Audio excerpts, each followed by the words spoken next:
ಯಾಕೋ ಕಾನ್ಸಂಟ್ರೇಟ್ ಮಾಡೋಕ್ಕೆ ಆಗ್ತಿಲ್ಲಪ್ಪ. ಅಯ್ಯೋ, ಅದೇನು ಆ ಸೌಂಡು? ರಿಲ್ಯಾಕ್ಸ್ ಕಿಟ್ಟಜ್ಜ, ಅದು ನನ್ನ ಹೊಟ್ಟೆ ಅಷ್ಟೇ, ಜೋರಾಗಿ ಮಾತಾಡ್ತಿದೆ. ಅದು ಮಾತಾಡೋದಲ್ಲ, ಕಿರುಚಾಡೋದು ಅಂತಾರೆ. ಶಾಂತಮ್ಮ, ಪುಟ್ಟಿಗೆ ಹಸಿವಾಗ್ತಿದೆಯಂತೆ, ಏನಾದ್ರೂ ತಿನ್ನೋಕ್ ತಗೊಂಡು ಬಾ.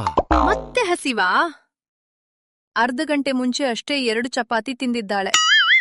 ಅಮ್ಮ, ಹೊಟ್ಟೆ ಯಾವತ್ತೂ ಗಡಿಯಾರ ನೋಡಲ್ಲ, ಅದು ಬರೀ ಲೋ ಬ್ಯಾಟ್ರಿ ಅಂತ ತೋರಿಸುತ್ತೆ ಅಷ್ಟೇ. Correct point. ಸರಿ ಸರಿ, ಚಪಾತಿ ಮಾಡ್ತೀನಿ ತಡಿ. ಈ ಮನೇಲಿ ಕಿಚನ್ ಯಾವತ್ತೂ ಕ್ಲೋಸ್ ಆಗೋದೇ ಇಲ್ಲ ಅನ್ಸುತ್ತೆ. ಬೆಸ್ಟ್ ಅಮ್ಮ. Come, make kutumba, come, make kutumba.